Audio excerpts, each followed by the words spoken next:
An exit is not the finish line. Hitting your sales numbers next month is not the finish line. Because if you're not growing and operating in a way that is sustainable and scalable beyond that one goal, you're not setting yourself up for success in achieving that.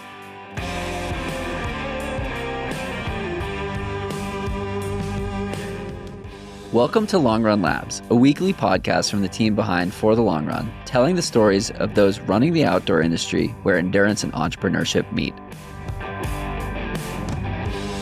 This episode is sponsored by Superaffiliate, the affiliate platform I keep coming back to, and for good reason. I've seen just about every affiliate tool out there, both as a creator and on the brand side, and honestly, most of them are clunky, overpriced, and way too complicated.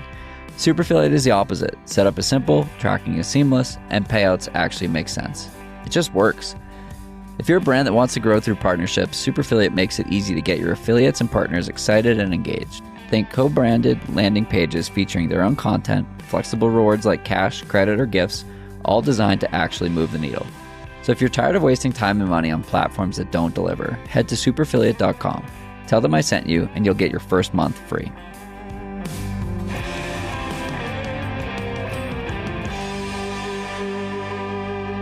And we are back on Long Run Labs with Arielle Knutson from Seattle, Washington. Arielle is joining for her second appearance in the For the Long Run Labs ecosystem. We did a podcast back in, it must have been 2024, episode 303 of For the Long Run, where we capped off the Oiselle Underbird program, where we spoke with 5 athletes of that program and then gave a State of the Union on running and the business of running, which I suppose was foreshadowing to the creation of this podcast, where it's all about the business of running. So Arielle, welcome back. Thanks. It's awesome to be here today and stoked to talk again about a related but different set of topics. For sure. So I'm sure I asked this question to you back in 2024, but who is Arielle? Yeah, we'll have to compare my answers and see if it's still the same. We'll put them side to side, yeah. I am a wife. I'm a dog mom. I'm the CEO at Oiselle. I'm an athlete and runner myself. When did running enter your life? You've spent your entire, or a lot of your professional career in the running space. When did running enter for you personally? So I started running in 2012. So I was like an adult onset runner. I was not a runner growing up. I was not a runner as a kid. I actually really hated running growing up. I've always identified as an athlete, and feeling like an athlete has always been something that's been like core to my personal identity. But I started running in 2012 when my now sister-in-law convinced me, peer pressured me to run a half marathon with her. Did you have any visions of where this crazy journey would take you? Like, had you heard about people who got into running and fell off the deep end? Or was it really just like, yeah, I'm going to go out and do a half marathon, and then like the next weekend I'll watch football again? I started following the running community relatively quickly because I didn't know what I was doing. I didn't really know what I had signed up for. And, in those days, it's like you look on Twitter, there's like social media platforms, different, but similar concepts. And you start following people that are sharing the same interests. And I knew that there were a lot of people doing crazy things in the running space, but I didn't necessarily think that would be me. I think I went into the half marathon thinking like, check the box, one and done. Then I crossed the finish line and was like, man, I don't even know if I liked that, but I'm supposed to want to run a full marathon, right? I'm halfway there. Maybe I should just do that now too. And through the process of just like continuing training and making connections and in community and industry, I found my outlet and kind of realized how much that athlete identity had been missing for me as an adult since, childhood and teenage years sports. You said that you felt like you were supposed to run a marathon. I felt the same way when I ran my first half and my first marathon.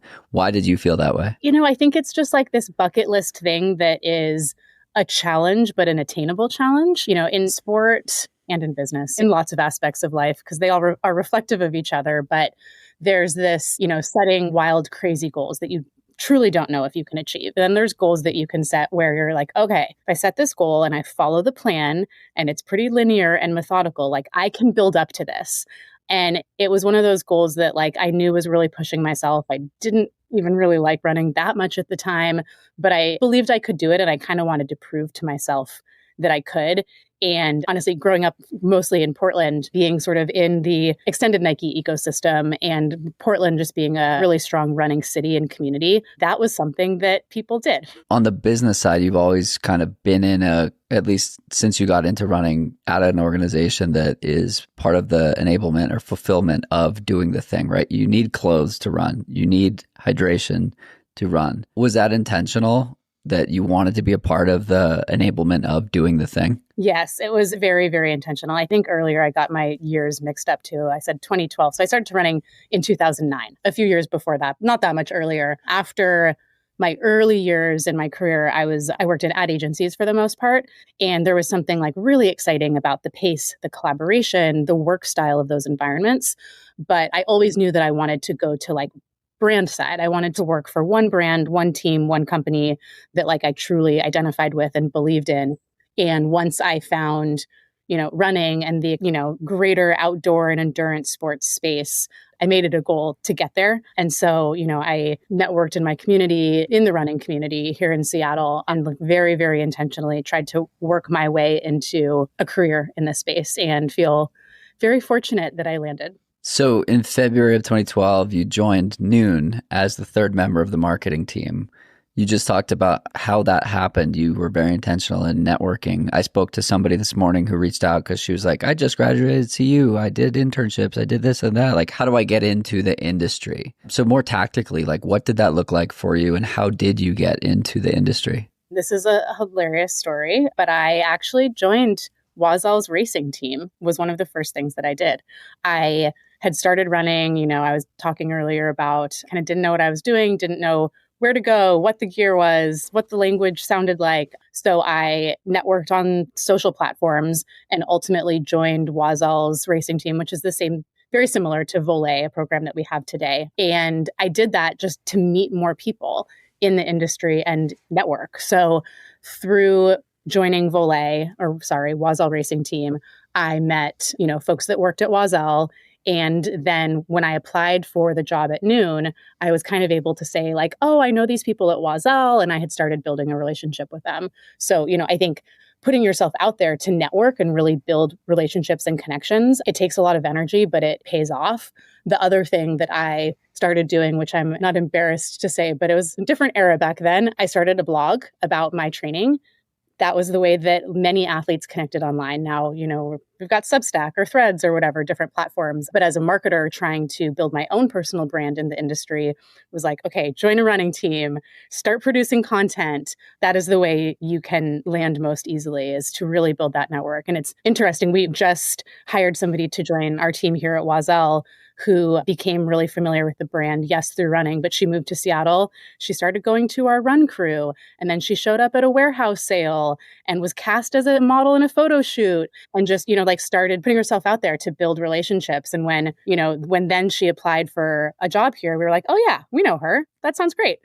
You said two things there that I want to poke on, and I don't know which to go first, but one of them was similar to the conversation I had with this person this morning who reached out for guidance. And I said, basically, it's not about who you know, it's about who knows you and who's willing to make connections on your behalf or talk about you when you're not in the room. And so it's putting yourself out there. It's getting yourself into situations where you might be uncomfortable. And I told her, I was like, you can't be afraid of sales either. Like, everything is sales. If you want to get your foot in the door, you have to be willing to do anything, kind of a vibe. But yeah, very much it's about who knows you. And then the other piece of what you were saying is marketing yourself, right? There are so many people that are so excellent at so many things. And in today's climate, it's just impossible to pick the best person for a job, right? It's like you're going to pick the person who does the best at marketing themselves because that's how they're going to get that first conversation. Or, I mean, you do way more hiring than I do. Like, would you agree or disagree with that? Yeah, I mean, the ideal combination is that they have an excellent both, yeah. and they're excellent at marketing themselves. One opens the door, yeah. One certainly opens the door. And it is easier to build those relationships in both directions so that you have a network and so that that network knows you if you are able to show up authentically. It's clear what you stand for, your voice, your energy, your demeanor is like really at a glance easy to understand and click with. And, the reality for hiring or networking or any of those things is all companies, all people go on, you just like Google, you go on LinkedIn, you see what information you can find. And so being able to find information is a good thing. But then on the flip side, candidates or, folks applying for roles or looking to grow in their career just also need to be mindful of that because it's kind of table stakes at this point to have some presence. Definitely. Okay, so let's talk about your journey with and through Nuun. I say through because I mean it like rising through. You joined as the third member of the marketing team and you left. You were vice president of marketing. What did the early days look and feel like at Nuun? What was the size of the team at the time? And tell me amazing stories about working with Kevin, because Kevin rocks. He does. He super rocks. I learned a tremendous amount from him and just from like those early days in general, something that's hard to replicate. But yeah, when I started it at Nuun, we were tiny. The team was about 15 people, like the whole company. I don't believe we were sold on Amazon at all. We were primarily in sports specialty, run specialty, and just outdoor specialty shops was like our primary channel of distribution. We had gotten in REI and we had a direct business that was tiny because everyone's direct business was tiny back then. And we really viewed ourselves as this very niche product for male cyclists and adventure racers. That was like the beginnings of the company, which was before I started there. But two cyclists started the company to just solve the problem of like, you're on a long ride, you don't want sugary, sticky powders, but you need to stay hydrated. And they marketed to their friends and family and community as, the start of many companies do. But we hadn't ever really expanded beyond that. I started in 2012. Kevin Rutherford joined the team about maybe a year-ish later. So out of my decade there, 9 of the years we're working together, and the changes that happened over those 10 years, it's pretty crazy to think about. It's more like working at 3 or 4 different companies than working at the same company for the whole time, because every couple of years you come up against a wall or a blockade and it's like, okay, well, we can't keep doing the same thing to get around this. So we've got to do something different and we have to think differently. So it was a very cool experience to just like keep seeing it through. And, truth be told, that kind of change and growth at a company over 10 years, it's like, there were many moments where I thought, I don't know if this is for me anymore. This feels really different and really uncomfortable than what it felt like before. But I'm so grateful that every time I said, give it 3 more months, give it 6 more months, whatever it was, to really see the challenges through, because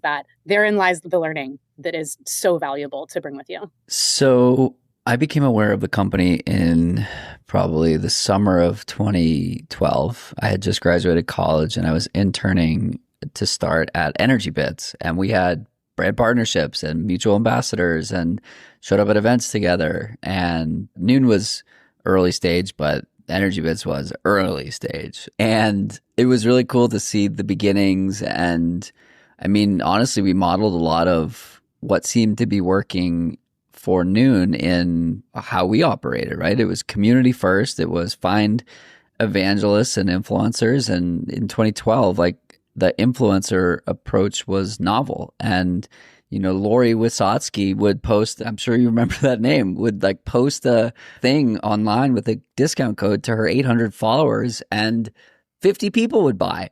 And it was like the conversion was crazy because it was such a high trust environment. And Lori was a mom and runner in Florida, if I recall. And like she ran fast, but she wasn't a pro. She didn't have a huge following. And it was just like, this was a model that worked. It was like, find people who trust and believe in the product. And I think we're kind of like coming back around to that. And we've, over the last couple of years, seen such an explosion of brand deals and sponsorship and athlete sponsorship, influencer sponsorship and whatnot. And it's just like, we've started to cut through the noise and see like what's bullshit and what is just a paid ad. But it was so fun in those early days of like such a high trust experience because nobody else was doing it that way. Yeah, no, absolutely. I mean, I think Nuun, Energy Bits, Oiselle as well, we're all, and the other brands in there too, though there weren't that many that were playing this way, were really before their time in terms of how they thought about building community. One of the things that I would always say at Nuun, and now it's fun that I'm at Oiselle and I get to say it again because I still believe it, is these programs, like the end goal of these programs that, whether it's a racing team or these sort of like community ambassador programs, the end goal of them should not be sales. It should be to build a relationship. And so, one of the things that we did at Nuun through that whole decade, and I feel grateful that I had leadership that believed in this strategy, was like, we show up as ourselves. They don't have a relationship with Nuun. They have a relationship with Kevin. They have a relationship with me. They have a relationship with Brian or Mason or Brittany or whoever's running the program. Like, having individuals know each other as individuals builds a significantly deeper relationship. And that really is what it's about, because as a mission-driven brand, yeah, it's a business. Like, you've got to, hit sales goals and be profitable. Otherwise, the business will cease to exist. But that doesn't mean that that's, at the end of the day, the only thing that you're trying to achieve. And both Nuun and Oiselle,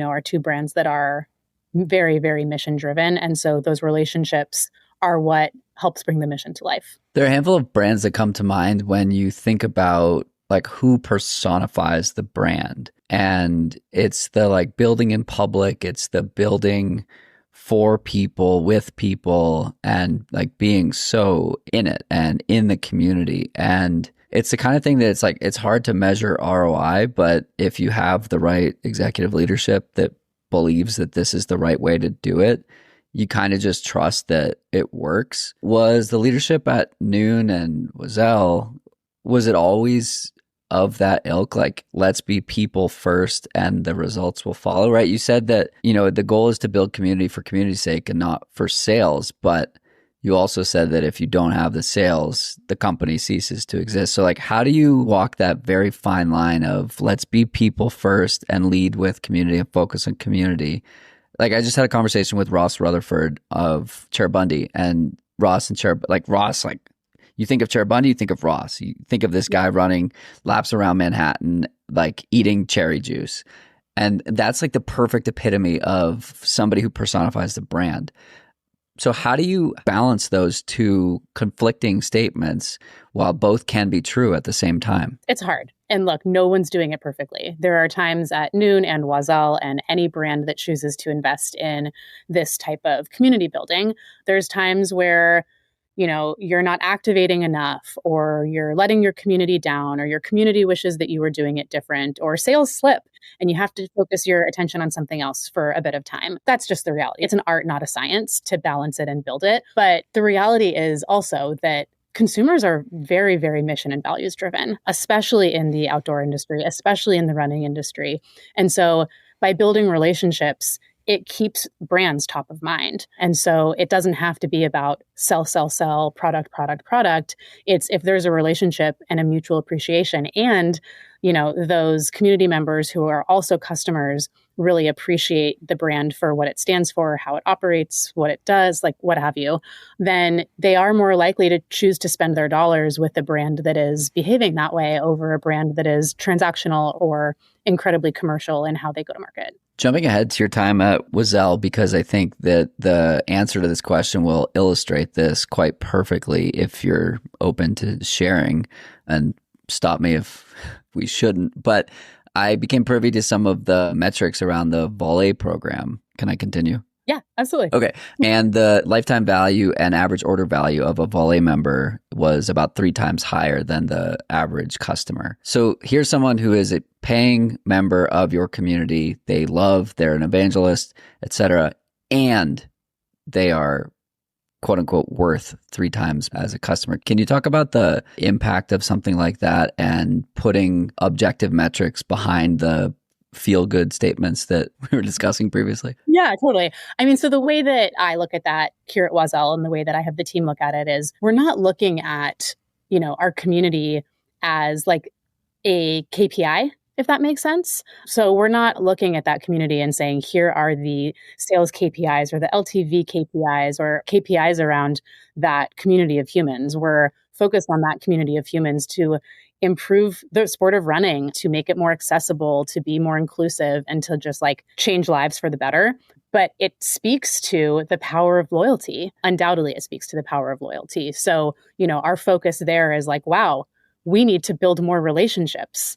If relationships have that kind of positive impact on our business, then we're not in the business of commercializing the relationships. We're in the business of like building more of the relationships. So I don't know if that totally answers your question, but it's a little bit of framework in terms of how we think about our different audiences and what like that value of loyalty is. What would happen though if there was no difference in that, or maybe they were spending less on an annual basis? Would that framework still hold true? I mean, that's a good question. I don't think that that's a possible universe. If that were to happen, then the brand is doing something wrong. Something's broken. Yeah, then like the brand has changed so much. We've got bigger problems. Right. If that's what the trend that we're seeing. Pretty universally, brands who are mission and values driven and do spend that time connecting, the reason that our runner cares about Oiselle is because we have shared values. And so for things to swing in that direction, I think Oiselle's values would really, really have to change. And then there's more questions. So, and that's a good signal. Yeah. Totally. Or a bad signal, but it's a signal if that were to be true. Okay, so you end up becoming vice president of marketing in January of 2019. What did the trajectory through or up the chain look like for you? And 10 years is a long time. I just wrapped up 10 and a half years at Insight Tracker, and like nobody is at brands for 10 years, like a decade. Why did you stay for so long? I stayed because every time I thought about leaving, something would change that I wanted to see through. I wanted to like see that through, or like the next stage feels close. I want to learn that. And my trajectory in terms of what I had exposure to, what I learned, what I had the opportunity to be a part of changed like so dramatically over that decade. And I think that something that was really valuable to me just in terms of my leadership style and how I learn is because I was at the same company and the same brand, no matter how much things changed, there were some pieces of the puzzle that still stayed the same. The brand was the same. The product was the same. The customer, everything changes over time, but was the same. Most of our executive team stayed in place for the majority of that time. Some of them joined a little bit later. And so there was just like an extreme amount of trust that we built working together for so long that when there was something to learn or overcome, I mean, maybe I should have been afraid, but I was like never afraid to fail. I'd never found an environment that felt that supportive, yet also growth oriented in my career up until that point. So I think that was, looking back and reflecting, that was a really formative experience for me going from just smaller team, not having had a ton of leadership experience to really building and growing a powerful brand and just a kick-ass team. A word you used a couple of times in that explanation was trust. Anyone who knows Kevin Rutherford, trust, loyalty, amazing human, those are the words that describe him. Did it really start from him?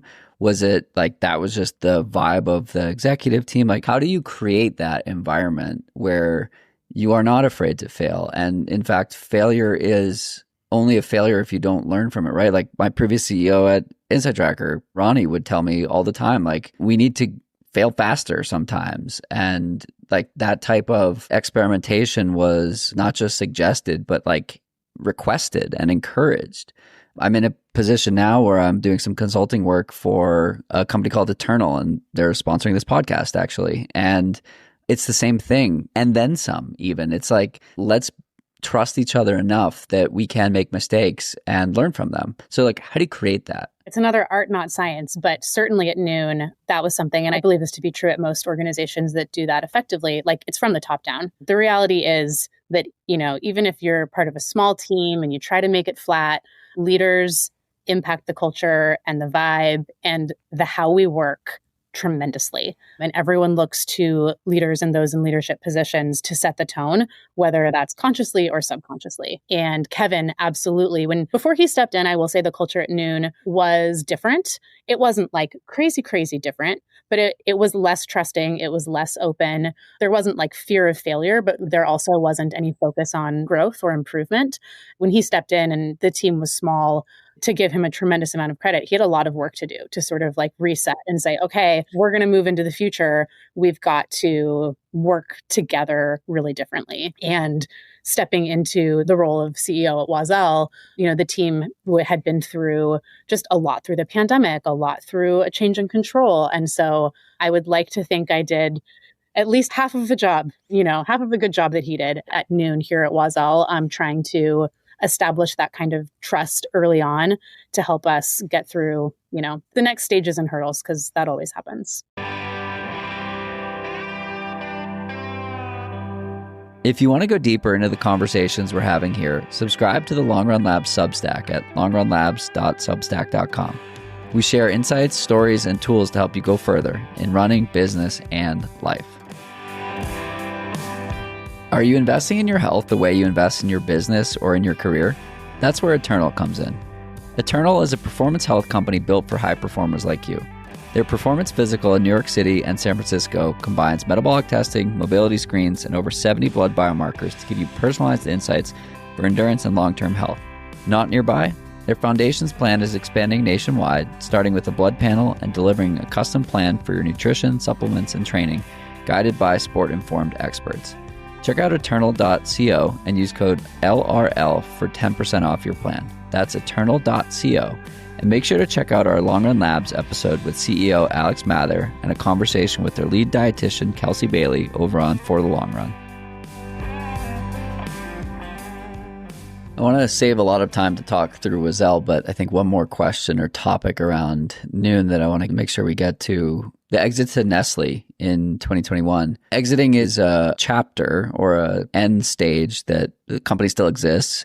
It's just under a different organization now instead of independently owned. But was that a goal? Was that a focus? And what does that process look like? And it was for a couple $100 million, if I recall, to demonstrate the magnitude. So what does that process and journey look like? Yeah, I think that process and journey looks different depending on the environment. At Nuun in particular, in the sort of back half of my years there, especially once I was in a leadership role, that was the goal. But it wasn't the goal tomorrow. It was like, how do we get there in a way where that exit actually is not the finish line and there's more opportunity on the other side?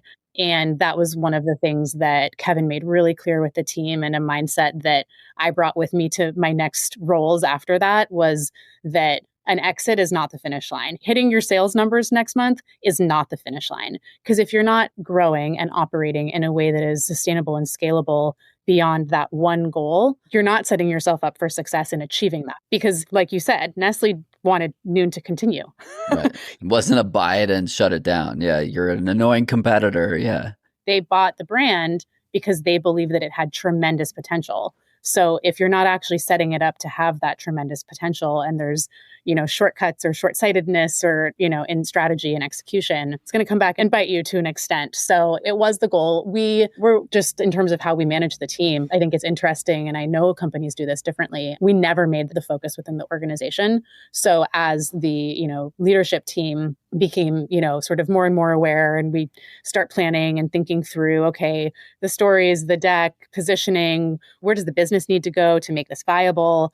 The rest of the organization, 90% of the team, really didn't have any transparency into that, because the worst thing that could happen is they become distracted. They get worried.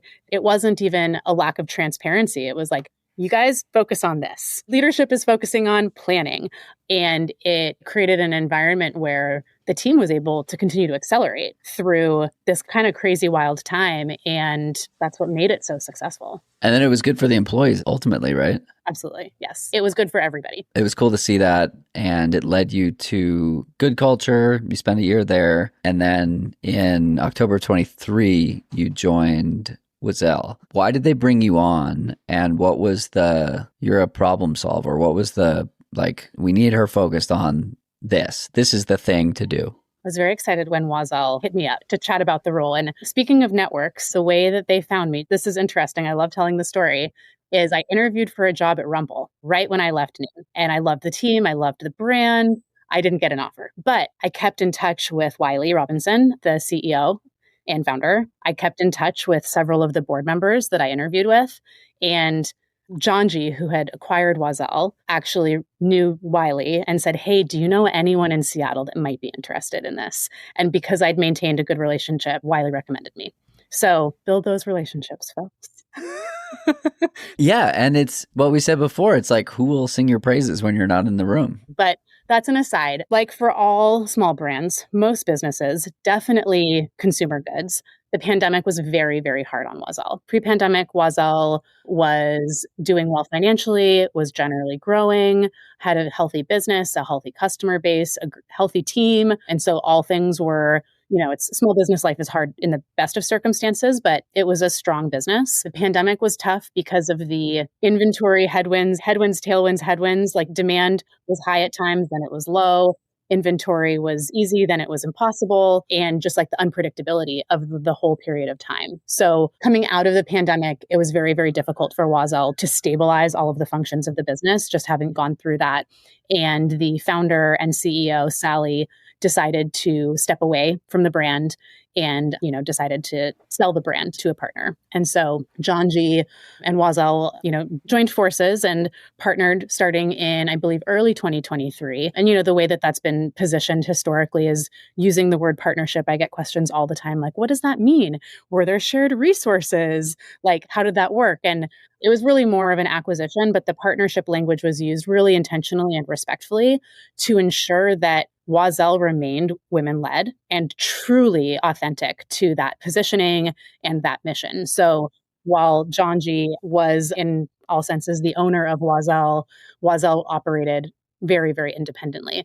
But what that meant was without Sally, having had a lot of just, financial uncertainty over the months, years leading up to me joining, they really needed somebody to come in and rebuild company strategy, build up the team. Like the team was incredibly strong, but an incredibly strong team that doesn't have strategy and direction isn't executing, firing all cylinders the way that they could. So it was very much a come in and hurry up to get us going again.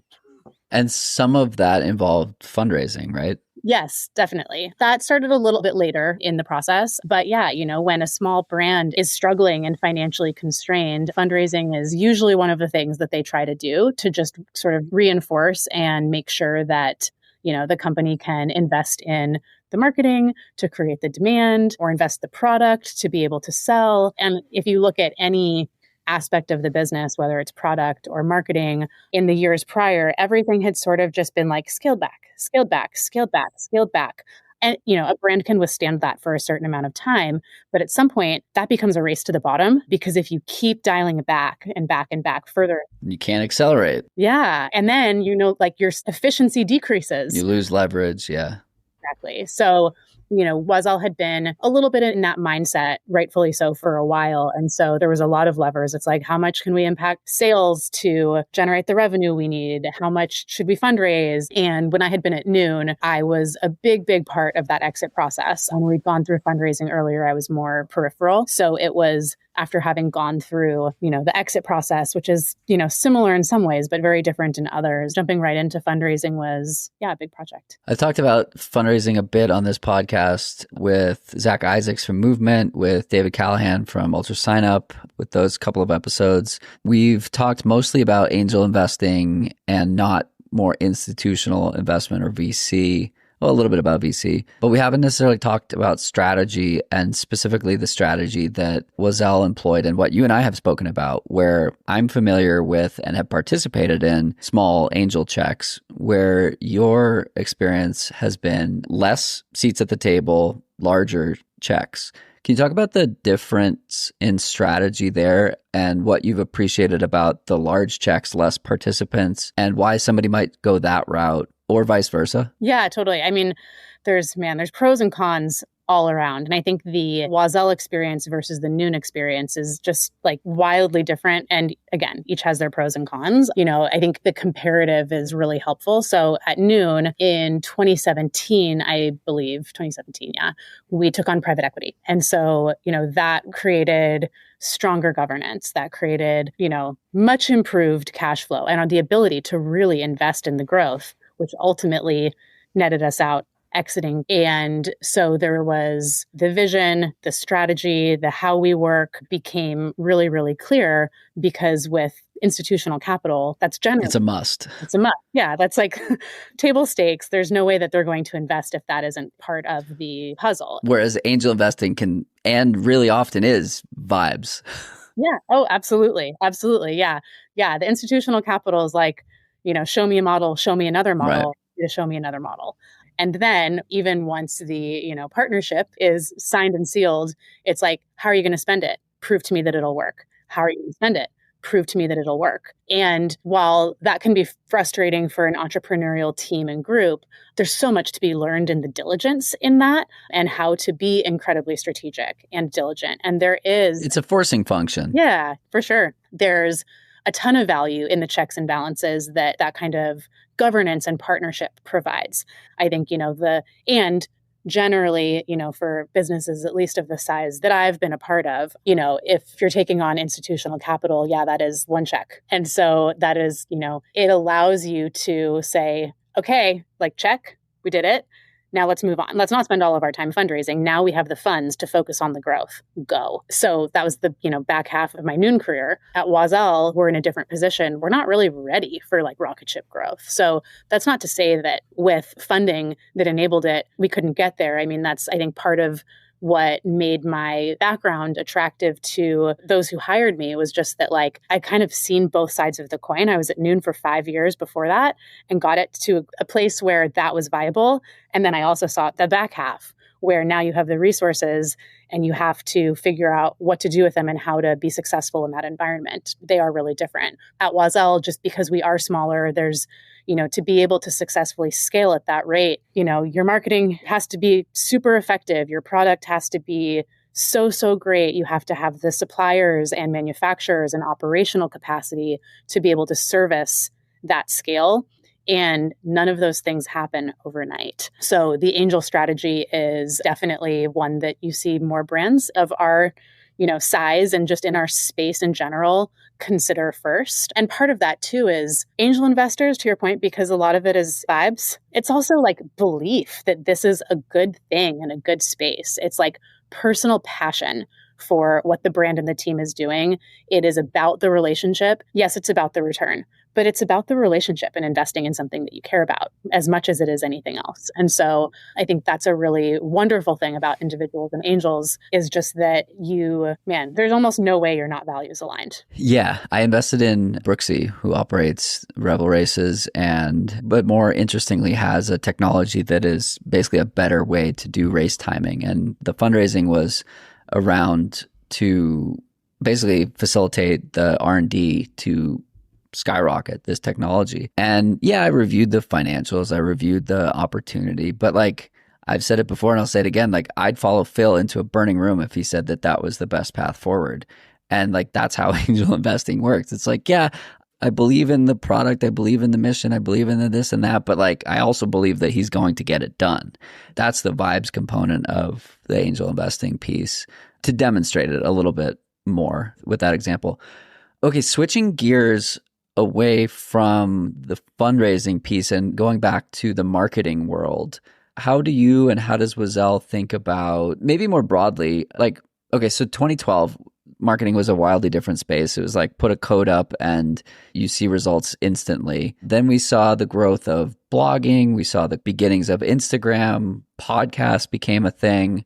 Athlete sponsorship has kind of taken a bunch of different, it looks different than it did 10 years ago for all brands, not just Oiselle. How are you thinking about marketing more broadly in 2025 and going into 26? Yeah, like, compared with a decade ago, it's a lot harder. Our category has changed a lot. There's a lot more brands in every apparel, nutrition, footwear. Why do you think that is? Why do I think there's more brands? Yeah. That's a great question. Our sport has grown. The greater endurance sports category has grown. I also think that sport has always been aspirational, and I think it always will be aspirational. But, a lot of brands have done a lot of hard work, and we're not done trying to make running and outdoor sports be more inclusive.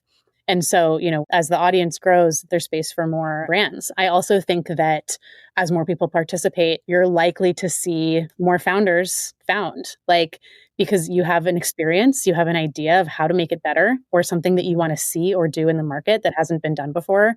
And so the growth just creates more growth overall in all ways. I think marketing is a lot harder in a lot of ways just because there's more options. And so especially for a small brand, you're like, wow, there's all of these different channels and platforms and brand and performance. And how do I split this tiny budget amongst all of those, strategies and channels to have impact? And, the way that I always try to think about it is that brand and performance are not completely separate. They can't be, they aren't. every single piece of content that somebody sees from a brand is brand. Some of it is like more likely to make them click through immediately, but all of it is a brand impression. And it's going to take several impressions to get anyone to do anything. And also, if we have a customer who is considering Oiselle, their perception of our brand is only the impressions that they've seen. So, generally performance marketing on Meta, trying to get someone to buy something now, I believe that it's brand, but it is generally more product focused. If that's all they see, how likely are they to build a relationship with the brand? They might. It's not as likely as if you're working with athletes and content creators to not just talk about product, but tell stories, or you show up at events. And so it's like, I just think it's more important than ever, even for a small brand, to be incredibly well-rounded in their marketing strategy and content strategy. This exact conversation has come up twice in the last couple of days. One with Alex Mather, the CEO of Eternal, who built a media brand that sold to the New York Times. So his perspective is fascinating because of everything he did there. And then Yoon, from the founder and operator of the outdoor media show, which is taking place in Durango this fall, that I'm hoping to be at and speak at on this exact topic, right? Like, so everyone is obsessed with Meta because it's $1 in, $3 out. And as soon as that changes, you make a change. If it continues to work, you put $2 in and get $6 out, and $3 and $9, and it scales until it doesn't. And then, like I said, you make a change. The point that Yoon and Alex made was there's a perception around brands who invest in people. And there's I don't want to say vibes again, but the vibes of a brand that invests in people versus a token operated machine like Meta or Google or whatever the performance marketing driver is, or like Peacock ads or whatever. It feels good to invest in people. How do you build that system or that engine cohesively so that you don't need to rely entirely on Meta? But like, do you think that that's a necessary evil? Like, does it kind of have to be there? Because the way I think about it is that brand marketing is like the air cover and the overall support that creates the awareness and consideration and the feel good. I'm going to say vibes again. Vibes. I got to stop saying vibes.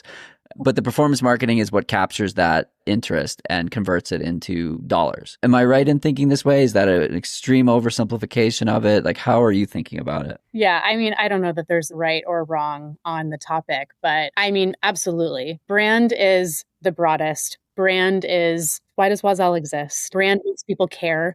Brand is more likely to make somebody feel connected. But it also takes a lot more brand impressions to get somebody to remember the brand, period. It just does. It is slower hitting, but deeper hitting. And so like, I'm also not a brand or, brand marketing purist. I think that Meta, Google, CTV, whatever, the lower funnel channels are important for consumer brands. It is. It just is important, and it's expensive, and you have to be really smart about how you do it.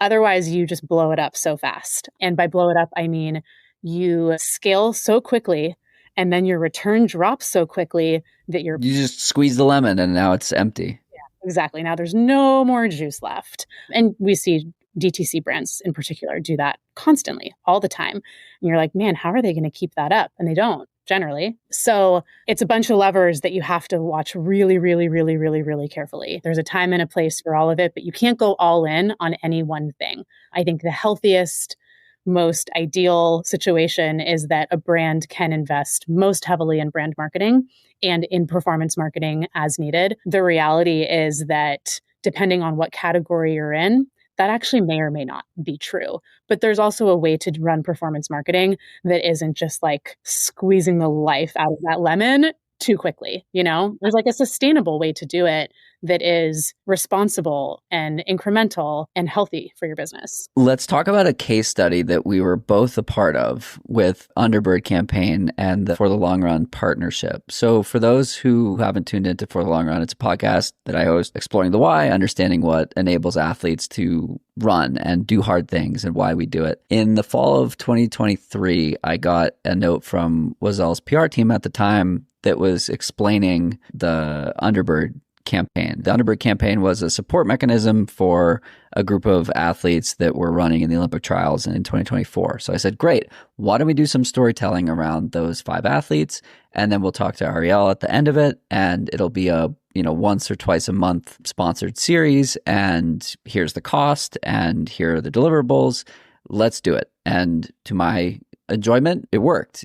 Well, you said yes, and it worked. The case study demonstration, why did it work? What about that was successful? And if I recall, it was like pretty much a 3x return on ad spend. Yeah. No, it absolutely was. And I mean, it was the value of the stories that we were telling. We worked really specifically with you and with the athletes. Truth be told, we didn't work with them on the podcast. We said, hey, go on this podcast. But in the reason, the thesis behind the partnership with them, it was, we want to try to, in some small way, work toward leveling the playing field to make sure that, more athletes who have different backgrounds, diverse training in different places in their athletic career have the opportunity to experience sponsorship. And it was, I think, a really relatable way of putting elite athletes on a pedestal, but making sure that it was actually a relatable experience for everybody. And it was super fun. We created a lot of social assets that were used in a lot of places. And I just enjoy partnering with brands and making it really easy for the brands to leverage the athletes that they're working with. And what was cool with this campaign was that beyond just the for the long run part, but the athletes that were supported, like the ripple effect it had in their community. And I think that was the core focus of how do we create impact for these individuals and enable them to create impact in their own micro communities, and what's the ripple effect of all of that? Yeah. I mean, if you think about, there's so many elite runners who don't have the opportunity to experience sponsorship because, building your personal brand is hard and they work full time and they're racing professionally, and so to be able to offer, financial support and gear, emotional support, and the opportunity to have the opportunity to speak on a podcast and tell your story is a really special experience, but it's transformative. And, one of the things Oiselle has always focused on is trying to improve the sport, and improving the sport is breadth and depth. And so I think it was a really cool way to, focus on the elite side of the sport, but in a way that was very accessible. Do we have time to talk about one more topic? Sure. Yeah, let's do it. I'd be remiss to not bring up women's sports more specifically, especially since Oiselle is a women's apparel brand. Can you comment on the insane interest and focus on women's sports? I mean, in Seattle, you have women's sports bars. I think it's called the Sports Bra, which is awesome. We're Rough and Tumble. Sports Bras Portland. Got it. Is here in Seattle, and Oiselle and Rough and Tumble are besties. Cool.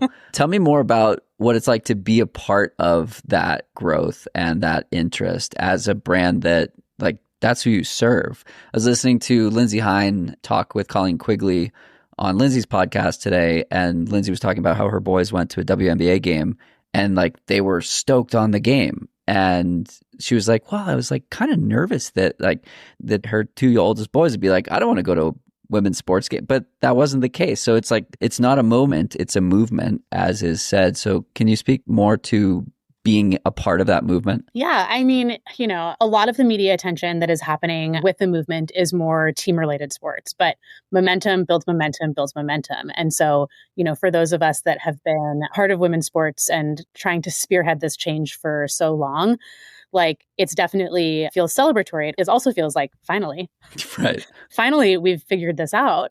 And so it's a time where we want to make sure that the momentum continues. It's okay, the hard work, it doesn't start now, but it continues now because we want to continue to build the strength in women's sports overall. But it is very exciting. I think it's creating a lot of opportunity for brands and for athletes. There's lots of brands outside of this immediate space, much, much, much larger brands that are, really proactively and strategically investing in women's sports. And that is going to raise the bar for everybody. And we're here for it. I love it. Yeah. Colleen and I were on a meeting with an SVP at GoPro today, and we got on via an introduction, and it was immediate. He was like, yep, I get it. We want to be a part of this. He brought in a person that wasn't invited to the meeting but was added because she was sitting 10 feet away and needed to be a part of the conversation because it was like he was so bought in immediately. And it's so cool to see a response like that from a large brand. I mean, they're effectively a media brand, to say, we want to tell your story. This is good for us. This is good for you. Let's help tell your story. That's our core competency. Yeah, they sell cameras that are fantastic, but like Red Bull is a media company. GoPro is a media company as well. So it's cool to see a brand of that size want to, and so quickly understand the benefit of telling stories that are both relatable and aspirational. Yeah, oh, for sure. And I'm by no means the leading expert, especially on all of the data behind the math, but like Deloitte has some good math on it. They do have good math. Women make most of the purchase decisions in households. 80%. Yeah, I mean, generally speaking, the whole blogging ecosystem was very female led. So when we think about how customers are influenced right now through content, through media, through storytelling, that intersection with women's sports is just a no-brainer. And there's now been enough momentum that has started that it's really clear that there's something there. The more brands who opt in and realize that, which it's happening very, very quickly, the more successful the whole category will be. So Lindsay talked about this exact thing on that podcast that I was listening to. And she said that as she's having conversations with brands, they'll obviously ask what her demographic is. And it's like 82% women. And they're thrilled when they learn that information because of exactly what you said, the buying decisions being controlled by women in most households. I believe the number is 80% of decisions. I put together this network of 14 podcasts that represents 250,000 impressions on a monthly basis, and it skews heavily female. And so every time I tell a brand that, they're like, this is perfect. Like it skews millennial, health and wellness focused, well-educated, and female. Like it's the golden goose of all buying personas. And so it's fascinating to see the desire from the marketing side. That's obvious and that makes sense. And it's nice to see. And finally, we're seeing the interest in investing in the female athletes too. Absolutely. I'm happy to be here now. Yes, for sure. Amazing. Was there anything that we didn't cover that you wanted to chat about today? Oh gosh, I don't think so. We covered all the important things, right? Thanks so much for having me. It's always so fun to catch up and chat. And whenever we get to connect, we usually talk about all of my favorite things. So check. Yes. And you'll have to come back to Boulder soon so we can get some miles in person, or I'll come to Seattle. Yes, I'm in. Either way. Cool. Awesome. This has been a blast. Thank you. Thank you. Thanks for tuning in to this episode of Long Run Labs. If you like this episode, make sure to subscribe, leave a review, and share it with someone who's building something of their own. We'll be back next Tuesday with more stories at the intersection of endurance and entrepreneurship from the people shaping the outdoor industry in ways big and small. Until then, keep showing up, keep asking questions, and we'll see you out there. This show is produced by Dylan Delaney of Delaney Video LLC, with musical composition by Brian Walters of Single Track Sound, and managed overall by Emily Holland of Wild Poppy Creative.